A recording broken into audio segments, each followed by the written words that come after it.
What's going on, guys? The front three is here for the final segment of the day. We have, 26 minutes left of the transfer window, and we have a full set of guests here. Cookie, if you can start off the introductions, that'd be great. Hi there. As you know, been on here all night, really, doing a couple of the videos along with Cole from TalkAstonVilla. We've also got Dan on here. We've got Max, we've got Sean, and we've got Matt. Okay, so Dan, introduce yourself. What's up, guys? I'm WelshDragonDSG, known the most, but yeah, Blackburn fan, just so you all know. Right there. Yeah, our one championship fan of the day. One championship fan of the day, and I'm but yeah, that's me. That's dedication. Oh, Max. unfortunately, it's bad dedication, and it's with this team. Max, can you introduce yourself? Yeah, so I'm Max, owner of the Liverpool FC Fans Corner, Liverpool fan, living in London. Yeah. Okay, Sean. They all live in London, don't they? I'm Sean Whetstone. I'm a Hammers fan. I write for WestHamTillIDie.com and ClaretandHue.com, and I also host a podcast called More Than Just a Podcast, all things West Ham. Fantastic, and we all know good old Matt, but introduce yourself anyways. Yeah, good old Matt. I'm a Swansea City fan. I host the Swansea City podcast, the Jackcast, and I write about Swansea for various other things, as well as writing about my football adventures all around the country for my website, Lost Bios. Fantastic. So obviously all our clubs today and throughout really the transfer window have either been active or inactive. Happy with some moves, not really pleased about other moves, but anyways, we're going to discuss as many as we can. And let's start with the championship. Obviously today we haven't been able to discuss it, lack of guests in that area. So Dan, Blackburn, and just the championship in general, any moves that you've seen as a good move, bad move? Well, for Blackburn, it's kind of been a quiet transfer deadline day. You can tell that for a fact. They finally brought in a centre back. Jesus Christ, been waiting for that for ages. Bringing Shane Duffy to Blackburn, which I think it's a good deal. He's only 22, so it's hopefully we can work something with him. But I'm not too sure if he's solid enough for us. I think we need someone with a bit more experience, I'd have to say, even though he is coming from a Premier League club. But as a championship in a whole, not too sure. I think there's been a few players that actually gone from the championship to the Premier League. I know Arthur, I think it is, has gone to Crystal Palace from Wigan, I think, as well. But as a whole, I think there's some decent moves, but a lot of nothing that really stands out, I have to say, like in the Premier League at the moment. The one thing I do want to bring up in the my bad. Ross McCormack, 12 million pounds. What's your really thoughts on that? Obviously that happened earlier in the window, but it'd be good to get someone's thought really on that.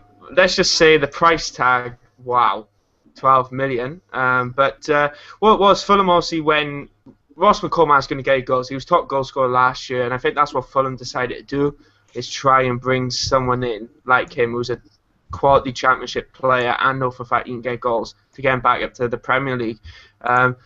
So it's a good signing for Fulham, but unfortunately, personally, I think that's an absolute massive price tag for a championship player. You could, if you think about it, 12 million, a couple million more you could have signed Balotelli. I know Balotelli wouldn't have gone to the championship, but it's our idea, isn't it, of the price tag is just insane.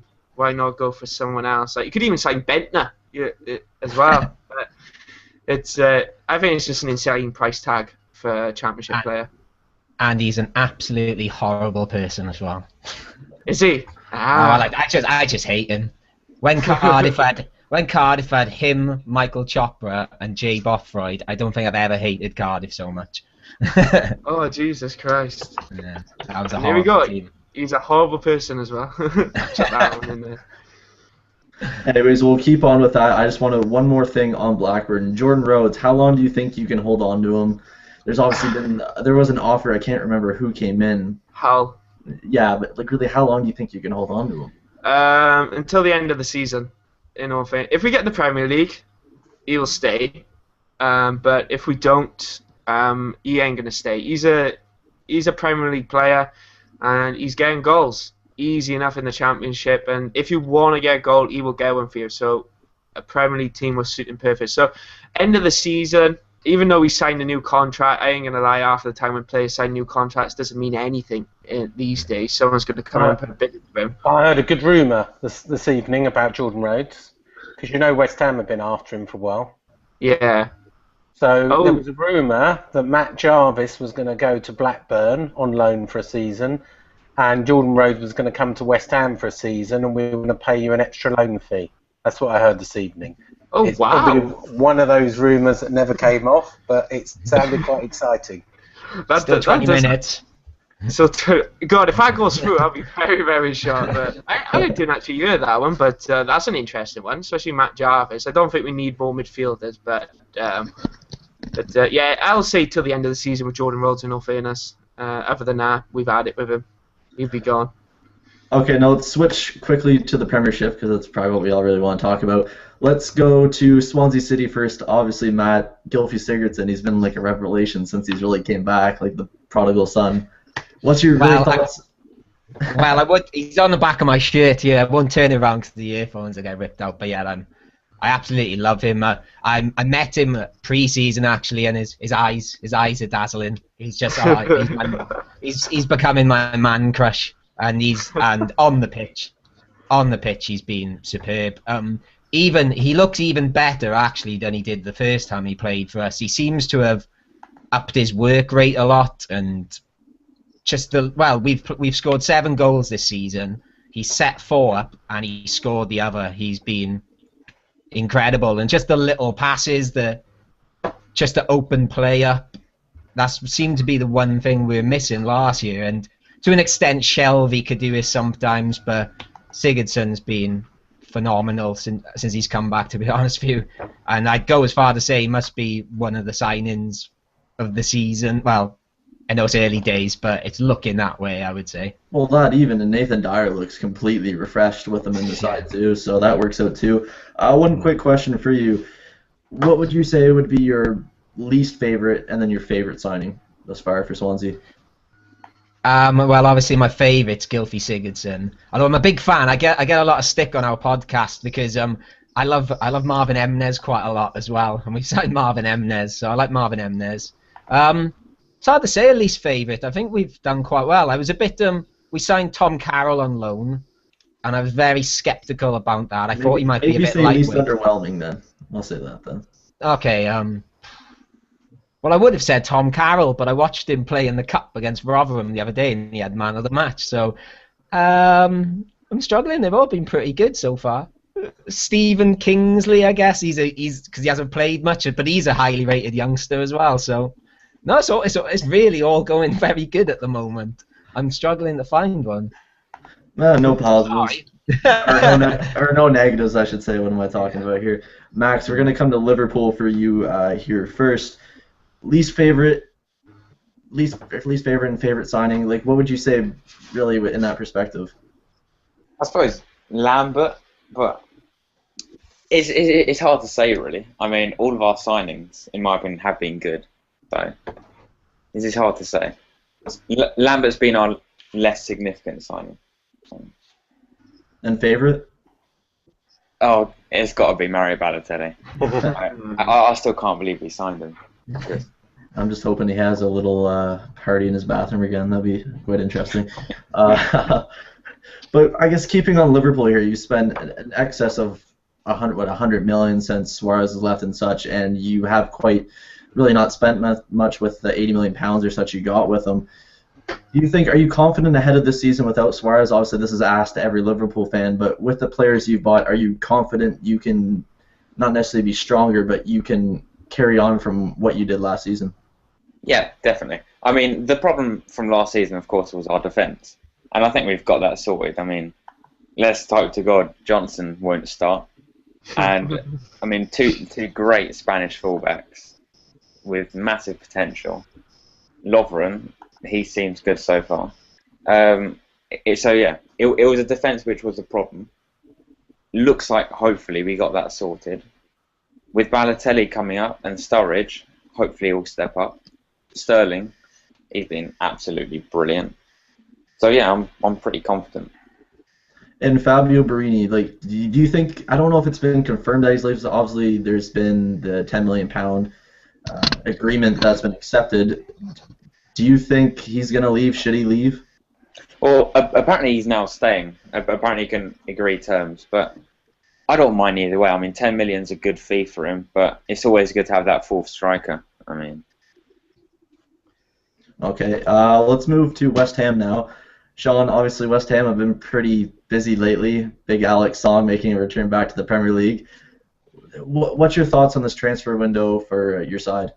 Well, we did most of our business before today, so it's been a pretty boring day. It's like, I think someone said on Twitter, it's like Christmas Day and watching everyone else open their presents. But we shouldn't be too greedy because, you know, we've made 8 signings and it looks like we're going to do a 9th with the West Brom kid Morgan. What's his name? Malfitano, yeah. Yeah, so Jack Sullivan's just tweeted 50-50 to get done in the next hour, so that will be our 9th signing.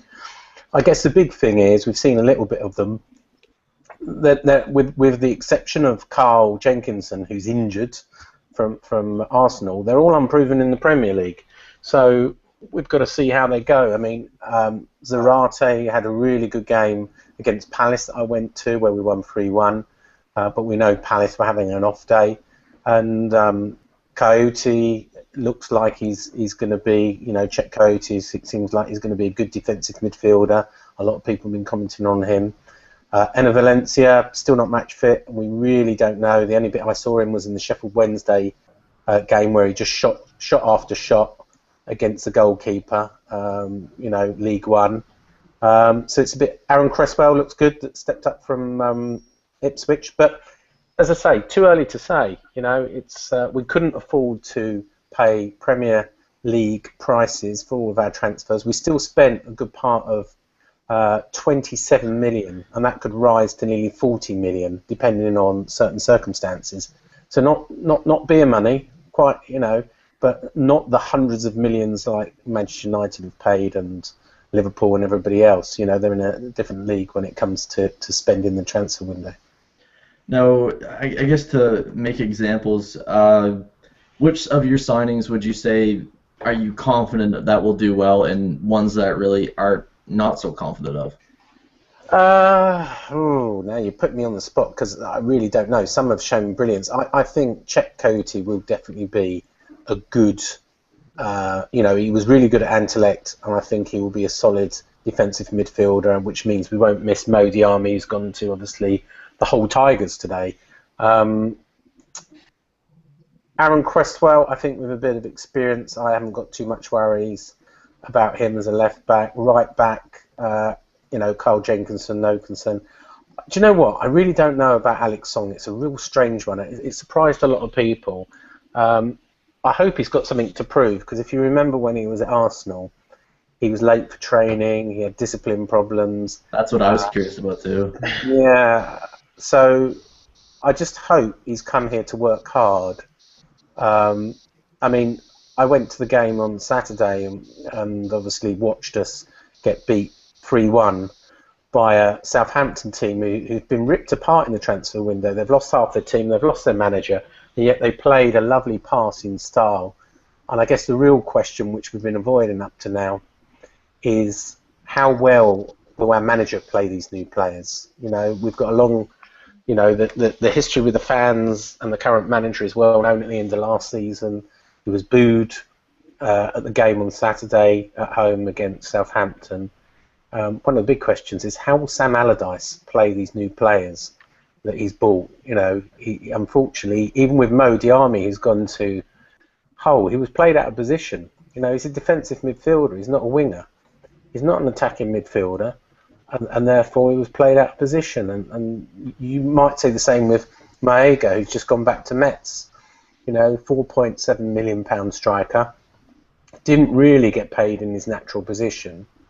And I just hope this new ban, this £30 million investment we've made, can come together under Sam Allardyce and give us some results. If not, it's going to be a relegation dogfight for us again. Now, one question I do want to ask you, Ravel Morrison, what's going on there? I know there's a lot of links that Big Sam didn't want him anymore and the board wanted him to stay. Well, right. What's going on there? There's only certain things I can say without, getting into libel law, etc. But I mean, as I was at the press box for the Sheffield game, and he was asked, Ravel Morrison wore gloves in the first half in August of the cup match, and then he didn't wear it, and he was asked in the second half he didn't wear them. So he was asked by the press, why did he wear them for half and not the other half? And he said, Rav's Rav. And that's true. Ravel Morrison, I'm sure if you know, he tweets pictures of himself in an Arsenal shirt, in a Ferrari. He's put pictures up of himself in a Chelsea shirt. Most fans would have a problem with this, but Ravel Morrison is unique. He's got wonderful talent, but can it be channeled in such a way? He's been given this 3 chances. We know all of his problems. We know he's been to court and there's alleged offences which he's on bail on at the moment. But equally, most fans know, whether they're West Ham or not, he's got a tremendous talent. And can that be channeled in such a way that he can become one of the best footballers in England? The jury's still out at the moment. I think West Ham are stuck by him. Will he repay the faith we've put in him? I don't know. I really don't. Very true. Cookie, let's relate you to West Ham for a second. Obviously, Carl Jenkinson moved. Really, what's your thoughts on that, and Alex Song moving obviously there as well? From the start, really, I've said that West Ham is going to be the ideal club for Carl Jenkinson.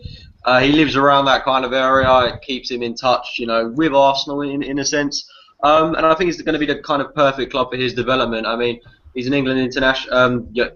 In an international in a sense, he's had 1 appearance, and he's certainly going to want to boost that. I think Sam Allardyce, I think he's the kind of manager that will understand Carl Jenkinson. And I know he'll be competing with Guy Demel in that right back role, but I think when he comes back into the team, it really is unfortunate he had that injury. Otherwise, I think just slotted right in there. I think Allardyce is a personal admirer of him, and I'm a big fan of Carl Jenkinson. I was a bit surprised that we sent him out on loan, but I'm really hoping he has a good spell at West Ham, stays injury free. I think he'll be a revelation at that club, and I'm really hoping he does well. But looking at Alex Song, I really didn't expect him to end up there, and in a sense, I'm kind of glad that he's ended up at a club like West Ham after the way he conducted himself regarding Arsenal. And that's not to disrespect West Ham, but I'm kind of glad that he's gone from Arsenal to Barcelona to West Ham, and it's a definite backward step in his career. And can you see him pushing on from that? It's like the kind of thing Alexander Hleb had when he left us, went to Barcelona, and ended up at Birmingham.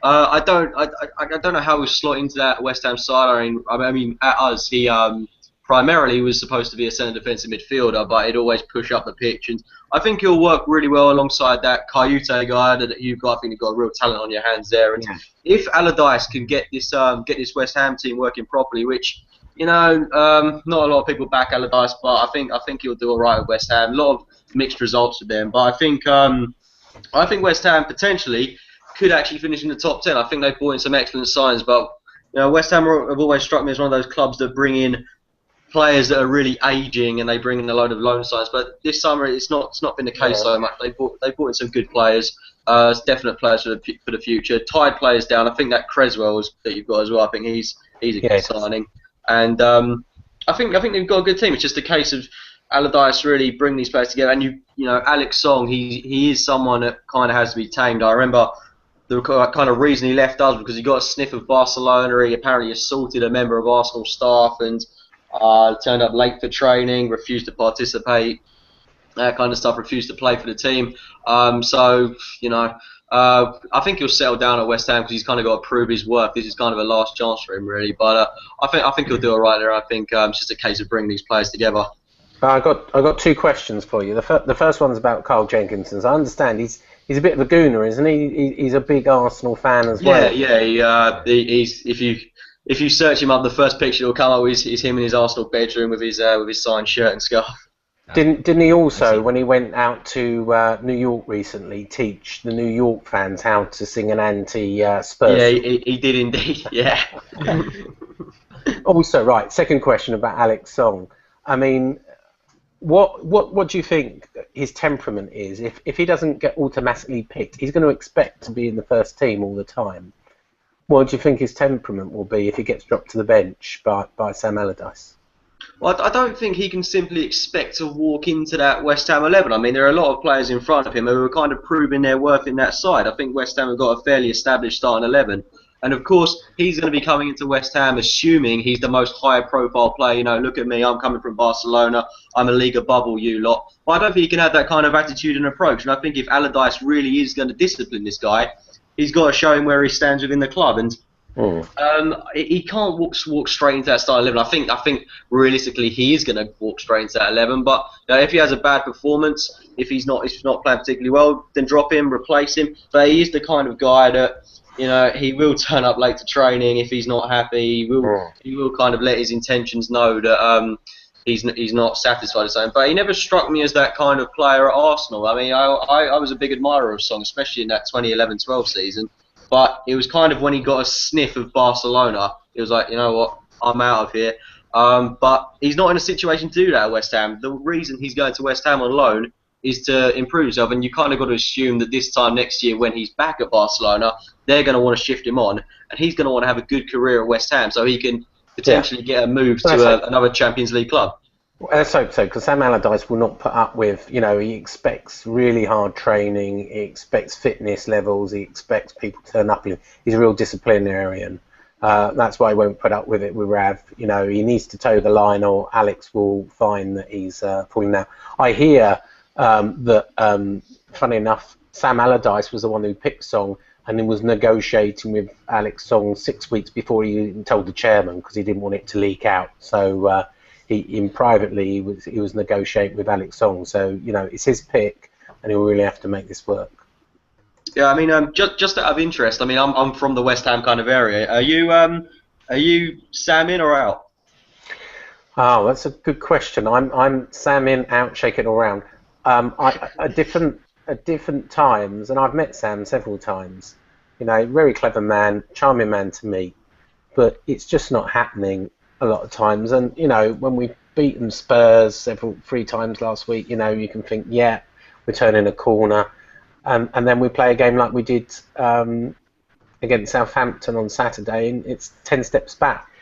Overall, we've run our course with Sam Allardyce, so I'm in the camp of it's time to move on. You know, it's a bit, you know, going up to Sam and saying, it's not you, it's me, but we've sort of outgrown each other. Yeah. All right, so let's move on. Me and Cookie talked about this on the first episode we had today with PEG. Radamel Falcao, obviously loan move to Manchester United. Max, what's your thoughts on that? Will it be a major hit? Will they get back in the top 4? Will United fans be all happy again? Well, the point is... Wait, is this to me? Yes. Okay. They don't need a striker. They need defenders. You see their back line, and it's not a top 4 back line. Let's say they're still carrying on with the 5-4 or 5-3-2 formation. I'm not sure how they're going to fit in all the top class players there. I just don't see it happening. And signing Falcao, don't get me wrong, that is an excellent signing. He's one of the best strikers. But what's going to happen to, let's say, Mata? I can't see him being in the starting 11 with Di Maria, Van Persie, Falcao. There's a thing with Van Persie at the moment. You might actually need surgery, which will put him up for a couple of months. Apparently, that's happening. Really? Oh. Yeah. There's. I don't actually. It might be a rumor, but it was going around on Twitter quite a bit that RVP is actually going to have surgery and put him up for about 3 to 4 months. Oh, jeez, I did not know that. I only checked that recently, actually. Well, there's that whole thing that he's had the knee problem since like River Plate and all that. Like, it kind of makes you wonder: is it worth it? He's on more wages than Rooney and Van Persie, so kind of makes you wonder. 345 grand a week, I think. I wish he'd pay for my school tuition. Dan, let's go to you for a second. I don't want to say is the fear factor back, but attacking wise, it certainly is so. But can United get top 4 now? They still haven't really addressed the center back issue. I'm not sure. Like, the fear factor, I think, was with Alex Ferguson. I think that's where the fear factor come from, in all fairness. Van Gaal will have to grow that. He'll have to create his own fear factor, but they won't get that back straight away. But the side they got at the moment, the front, the whole midfield, and the strikers are Champions League football. But then you look at their defence, like Rojo is an in-and-out defender, right, in the World Cup. So he had a decent World Cup, yeah, brilliant. But will he conquer the Premier League? Like, Luke Shaw's out injured as well, which is a downside. What's that Dutch CDM they brought in now? I can't remember his name now. Is it Blind, is it? Basically, they brought him in, but it's a weak defence. Like, Jones, coming from a Blackburn fan, love him, but he's not that solid to be like a Champions League player, in all fairness.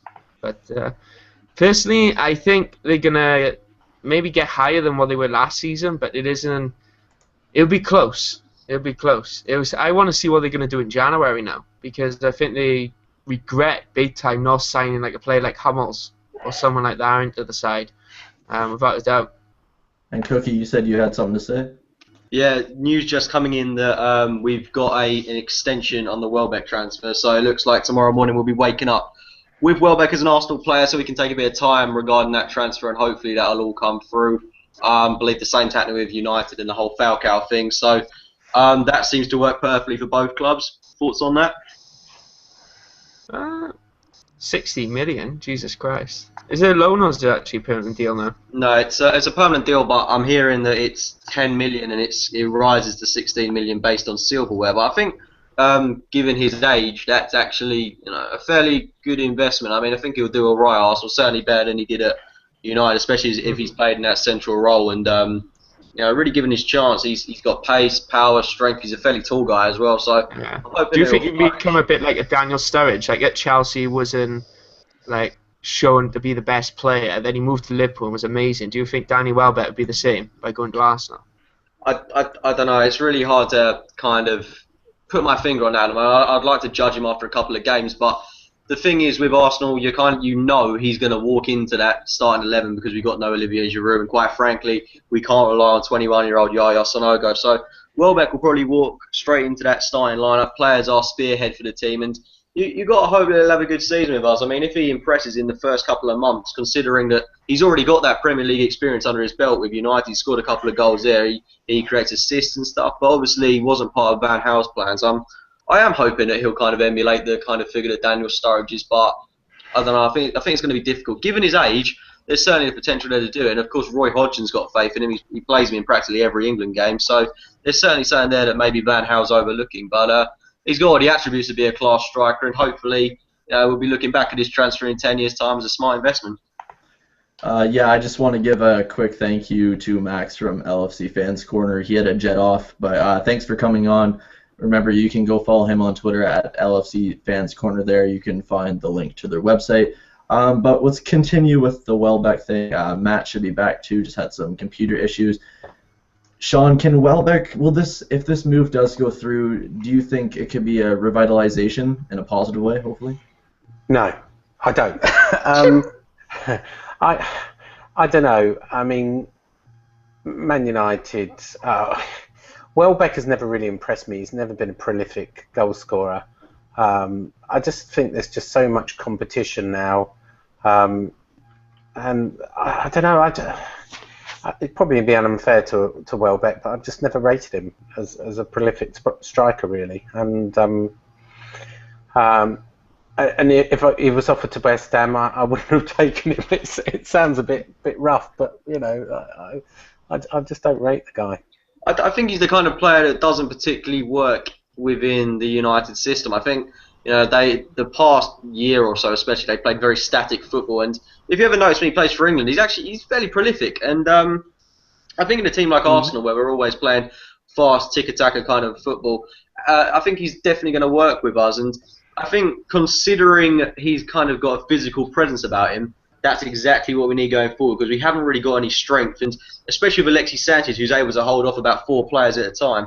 I'm hoping that these two will combine well, and he's going to provide the runs that Olivier Giroud doesn't, because of course he's got pace and strength about him, and you'd hope that Ozil Cazorla would thrive off that kind of thing. But yeah, if it was down to me, I personally wouldn't have gone for Remy. I'm going to go to my grave not knowing why we didn't. I would have got. See, I rate Remy a lot more, Yeah, I just think that's money. That's pure money. I mean, look at Giroud. Giroud started off quite well last season, and then he just tails off. And I just think with Welbeck, you might get a bit of that. You might get a few goals to begin with, and it will tail off. But I just want to ask one question, sort of related.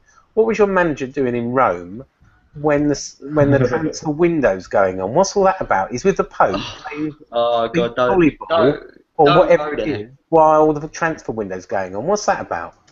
He got the days mixed up. I don't know. It's just don't dare ask what is going through Arsene Wenger's mind. I'd love to know what's going on there. He should be in England negotiating deals, but of course, in quotation marks, it is for charity. So I guess he's doing the right thing. But you know, well, why can't he do a bucket challenge like everybody else?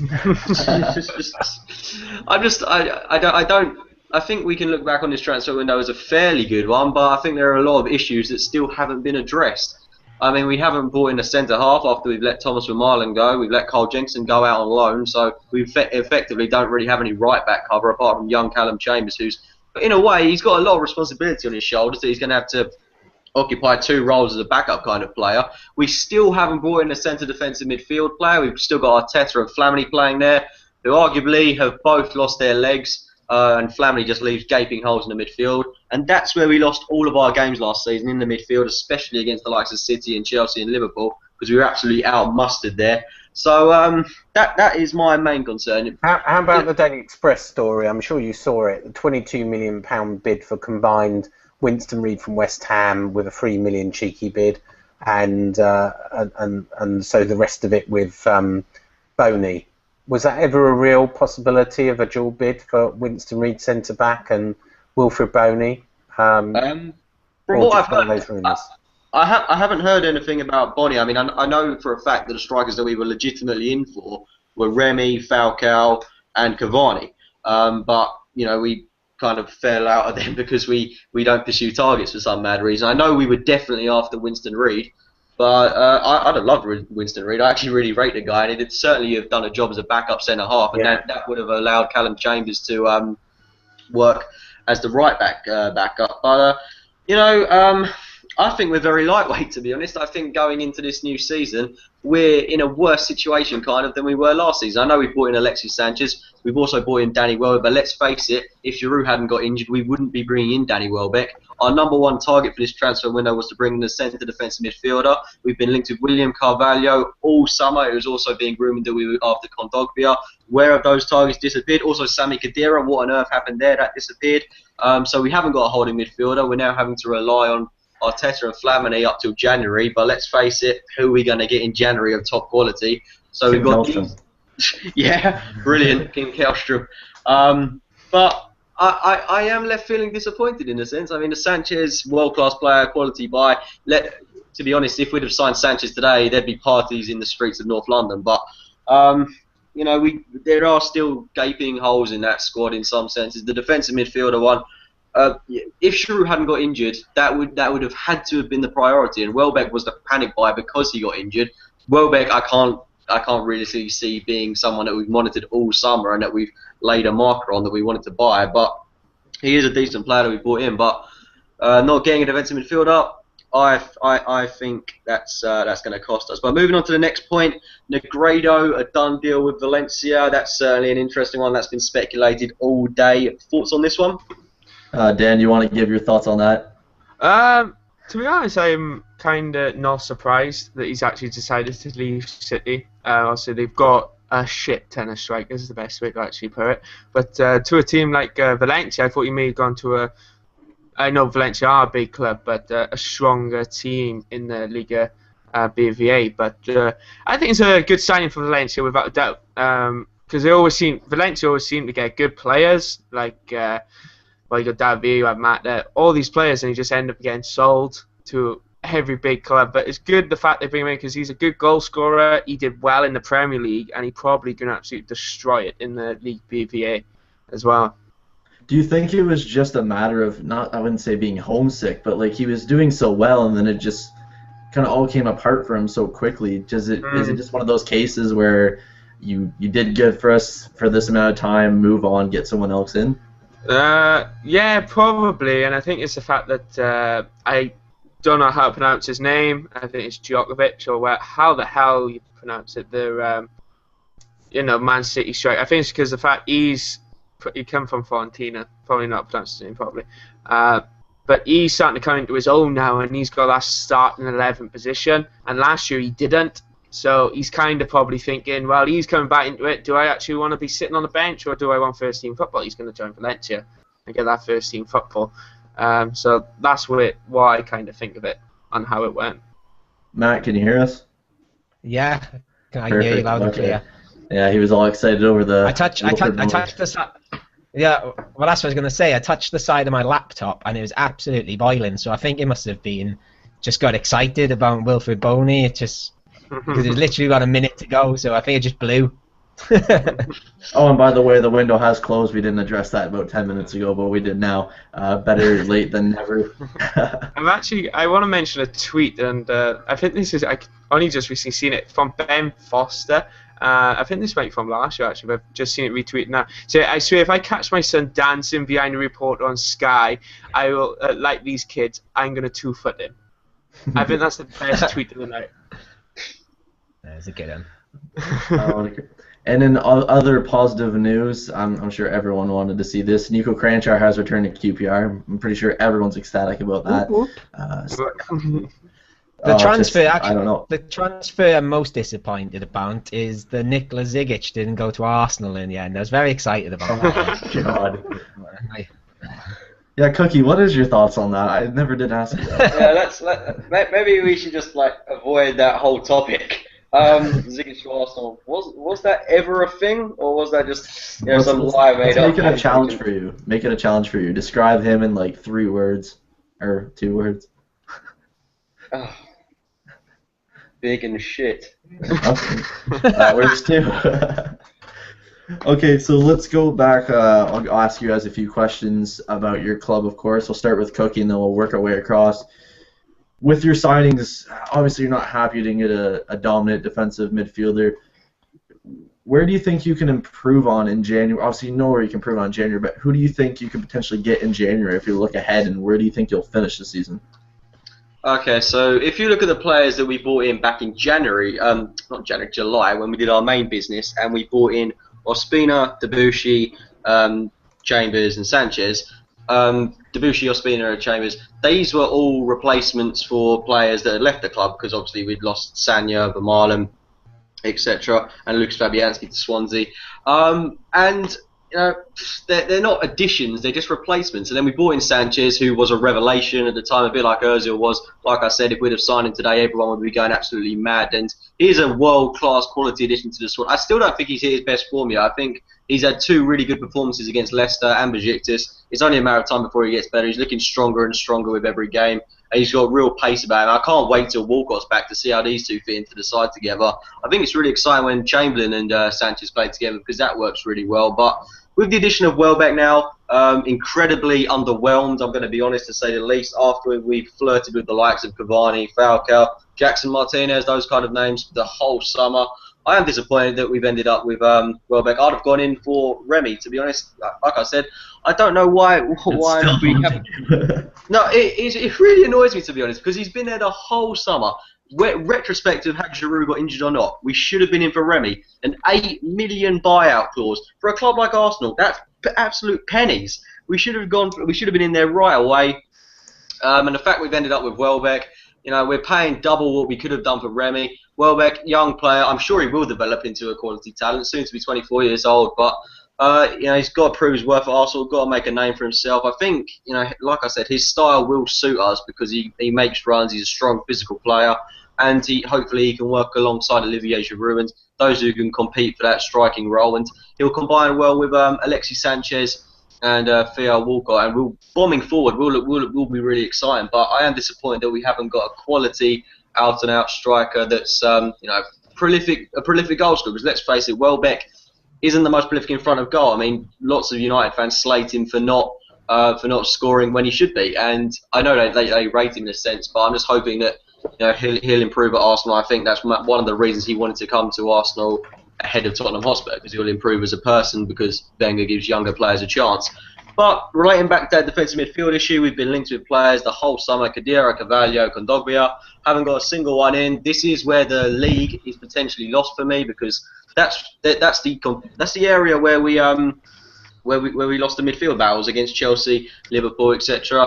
And it's fine playing someone like Arteta or Flamini against the side like, I don't know, West Brom at home. But when you're coming up against the big boys like Chelsea and City away, and you've got Arteta in there who is 32 years old now, and he can't keep up with the fear in everybody. Yeah, exactly, and he's got no legs about him whatsoever. He's a very technically gifted player, but I just think he can't run up and down the pitch. You look at Chelsea, just look at their team on paper. Their starting 11 is absolutely incredible, and then you look on the bench, someone bringing on a player like Schürrle for Willian, it's absolutely incredible. And the way, this is why I don't particularly admire Mourinho as a person, but as a tactician, the way he lines up his team for different games. I mean, you look at the way he lined up against Everton, went slightly more defensive, but brought on players that are going to track back like Willian, and they've got a very good squad at their disposal, and they can have at least 100 different lineups with the players they've got in that team, and they've just got the perfect player in every single position with a very decent backup on the bench. And in January, I don't know where we're going to be. I don't think we'll be in a position where we're right up there. I'm hoping we will be, but I think with the players we've got, I think our aim will be to improve on what we got last season. But maybe get second or third if we can. But we've got to get a DM in January, and we should have got one now. We've had the whole summer to do it, and that's really going to pee me off. But yeah, we've got to bring someone in January, if not next summer. But this time we'll be in a similar situation, because players like Mertesacker will be getting on a bit, and we'll still be one or two players short. That's the most frustrating thing about Arsenal. We're always one or two players short going into every campaign, just that inch off being the perfect team. And that was AFC Game by Game's Arsenal rant of the week. Sorry. That's okay. Dan, let's go on to you. Let's go back down to the championship. I shouldn't say down. It's a little depressing and rude. But it's realism right now. I guess using the crystal balls we all have right now, is there anyone you wish that you could sign in January when it comes? And really, where do you think realistically you can finish? I honestly couldn't put a finger on an actual person, but it has to be another defender for Blackburn, without a doubt. Like, we got good strikers. If also we've kept Jordan Rhodes, and I guess just so you know, I'm butchering names all the time. We have a jam-packed midfield. We just lack in the defensive area. So there's no one really we could actually go for at the moment, unless there's a few experienced players in the Premier League which are like not getting started in football, and then we could consider that. That's all I can see is just a centre-back coming in. And maybe a goalkeeper. I think we need to start looking for a replacement for Paul Robinson, as well as he has done for us and coming back from an injury. Yeah, he's still going. Oh, God. And yeah, and he's as well come back from injury. He's done well, and also we lacked that last season with Keane. I don't think Keane and Eastwood are exactly best keepers, so I think we need a replacement for Robinson as well, a proper class championship keeper. But as a position in the league, I think we're going to get playoffs probably, like the last position in the playoffs. Hopefully we can get a good run on our goal, because last season we went about 14 games or something unbeaten, which was pretty good, and now it's come to the end of the season. We just kind of ran out of games to not get promoted, so hopefully we can start doing that now, and I think we'll get playoffs without a doubt, but it will be close. It won't be a clear playoff spot. And then, of course, today you signed Tunnicliffe on loan from Fulham, so a little bit more, hopefully, positivity there. Matt, let's go on to you. Swansea have been pretty active on the ins and outs, really, this transfer window. Really, what would you say, where do you think you can finish? And if there's one player you want to see come in January, who would that be? Well, at the moment we're title contenders, aren't we? So I guess we've got to start looking at world-class players now. No, I'm being realistic. I think we'd snap your hand off again for a top half finish like we had under Michael Laudrup. I think if we are going to go on to the next level, because I think we have got a pretty good team put together now. We've got two really good wingers in Routledge and Dyer. We've already mentioned Sigurdsson. We've got potentially a world-class striker in Barney who could, God knows how far he could go. Two good centre-backs. We've just signed someone that's played in the World Cup with Argentina, Fernandez. So I think the next bit for us is perhaps the full-backs, because I'm not as big a Neil Taylor fan as some Swansea fans are. I was a big Ben Davies fan, so perhaps it's just that. But Angel Rangel, absolute legend. He's come up with us from League One, cost about £10,000. Not let us down very often, but he's 31 now. So I guess if we're going to look at any position, it'd be a right-back. We've been linked with Kyle Norton quite a lot. I don't think he's the answer. I've never been too keen on him. So I'd say a right back, but like you said, it's hard to think of an exact player, really. Okay, let's move on to Sean here quickly because we should wrap this up here soon. It's getting pretty late where you guys are from, obviously. Sean, West Ham, obviously, similar to what I've asked them. In January, one player that you wish you could get, and are you really happy with the business done? Obviously, you just signed Mel Fatano, I do believe it just came up too, so decent business there as well. Yeah, so it's a nice signing. It's all about goals for us. You know, we had 13, 14 clean sheets. We know that Sam Allardyce can keep defensive. He respect the point. We've got a lot of midfielders. It's all about scoring the goals. You know, it could be with Andy Carroll coming back from injury again, like a new signing in January anyway. We just hope Enner Valencia, Sacco, you know, Coyote, whoever needs to score the goals, Mark Noble, Zarate, you know, we want goals. It's all about goals. It's the final touch. It's the finishing. So, you know, that's why I want Jordan Rhodes in a West Ham team. And we got some good youngsters like Elliot Lee coming through as well, who's a nice little striker, a bit like Tony Cottee. We need goal scorers. You know, the Premier League, it's all about goals. Showed with Luis Suarez. You know, Liverpool were leaking goals quite a lot last season. They just scored more than they leaked, and that's why they did so well. And I think, you know, you can't just throw 11 men behind the ball and defend in the Premier League anymore. You've got to score goals, and this is where we lack, and that's what we've got to sort. And if we haven't sorted it by January, then the manager needs to go, and we need to have someone who can build a team and score goals. Okay, you get my DM cookie? Yeah, Carl, I'll come to you. Obviously, regarding Aston Villa, done some fairly decent business in the transfer window this summer, and you've managed to retain your captain in Ron Vlaar, which was obviously something that was a bit sceptical over the summer, but that's excellent that you've managed to hold on to a player that's been so prolific throughout the World Cup. What's your opinions on how things have gone this summer for you? All right. Obviously, owner's been up in a kind of, I don't know how to put it. You're almost, it's almost like you're in a desert and you don't really know where to go, which direction to go. There is that report of only 10 million to spend, and we've realistically spent it fairly well. Ali Sissoko has to be my favorite signing. I was skeptical of Senderos, not so much of Richardson. I knew he could add a little bit to it on a positive note, but no, we gave opportunities to players that really were exiled. Darren Bent, which I'm still kind of, I think he's really past it. Alan Hutton has been just something I never seen come out of left field. After I thought he left for Spain and then got on loan to Bolton. I thought he was pretty well gone, but no, after the way we started the season and the transfer window, obviously we're in for Cleverly for $8 million, so I wasn't too keen on that. There was the punch and link too, which I really wish, and maybe that'll come alive in January. But no, it's all a positive notion, and yeah, that's really what I think about that. Yeah, I mean, can I ask you about the player as well? Sorry. Yeah, sure. Last year, I you know, as I do on these random travels, I ended up at Notts County v Crawley, and I saw Jack Grealish play, and he's honestly one of the most exciting youngsters I've seen in a while. What have you made of him? For the little bit he's really played, he has been a little spark, obviously. In my opinion, I think maybe I don't know, a little bit more on loan would help him.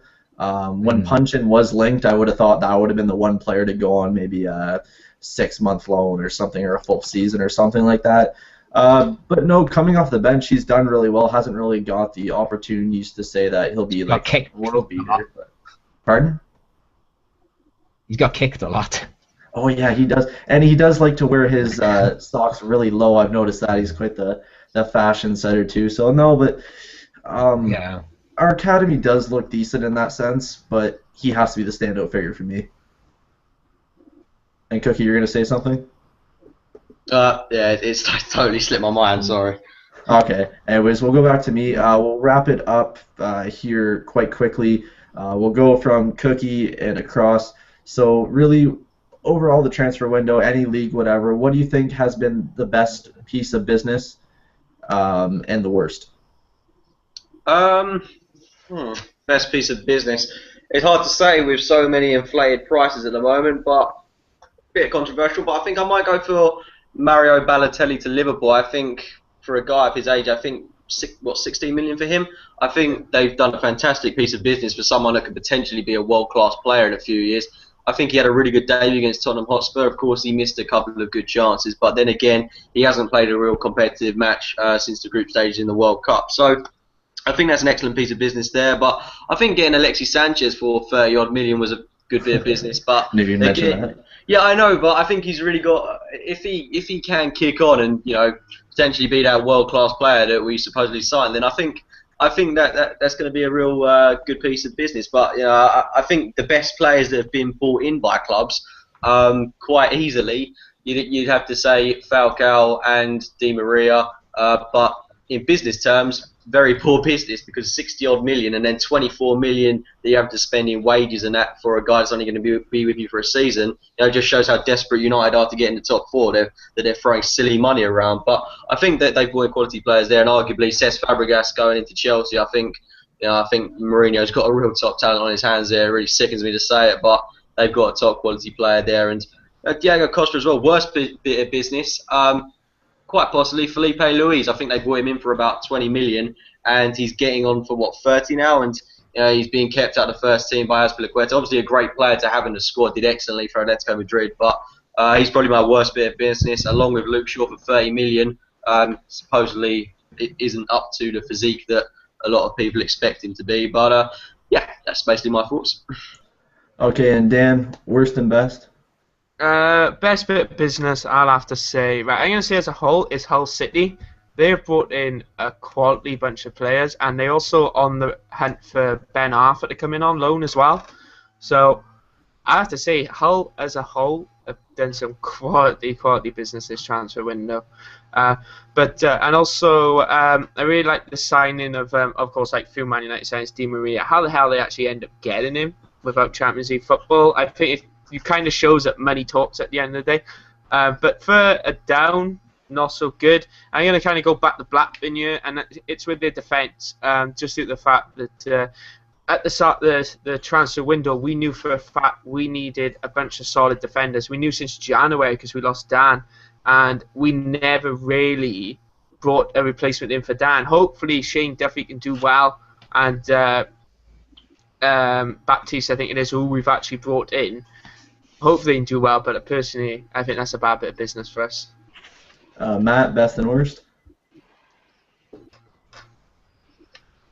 Can you hear us? I would say obviously the best is Gylfi Sigurdsson. But have I gone? Oh, we can hear you. We can hear you. Can you hear me now?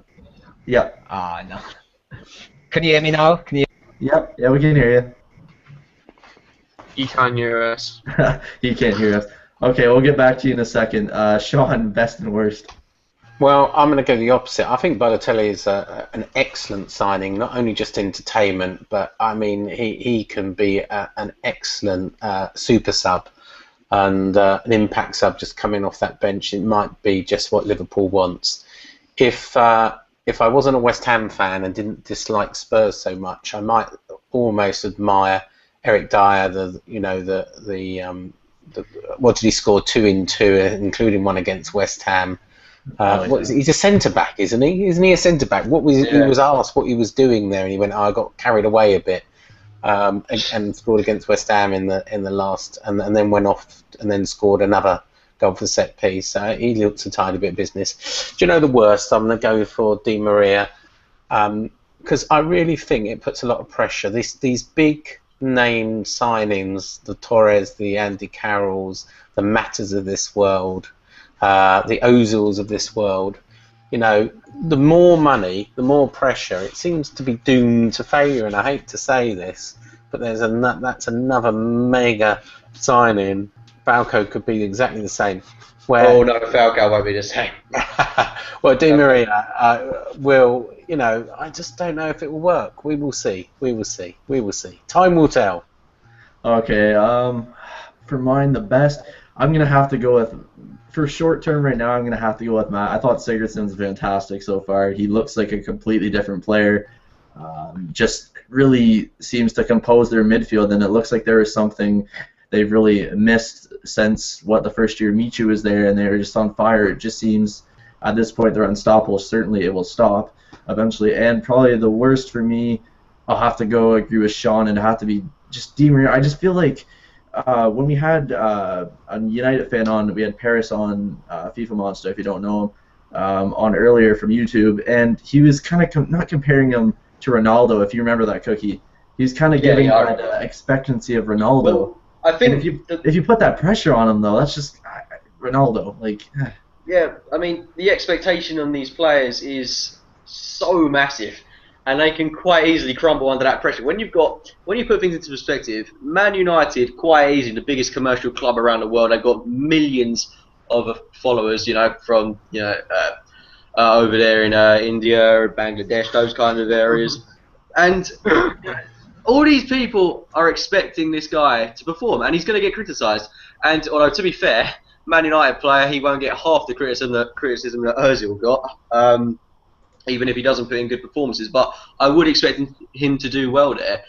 I think Di Maria is certainly a guy that can cope with pressure. It's just the fact that if he plays in a left wing-back role or a right wing-back role, definitely not going to see the best of him. And if he plays in a centre midfield role, I don't think you'll see the best out of him there. When he played at Real Madrid, all of his best work was on the left wing, and of course, United are playing with some absolute demented formation at the moment. So we'll see how that pans out. Okay, anyways, guys, we're going to wrap it up there for a day. It's, like 11:30, something over there, so I imagine you guys want to get off anyways. So, yeah, that's transfer deadline day. We try to go for the whole day, but me and Cookie had internet problems on opposite sides of the world, ironically enough. So hope you guys enjoyed. Remember to subscribe, check out all these guys' channels, Twitter names, and all that kind of stuff. We should see you back in a week or so, and talk to you guys later. Peace out. Cheers.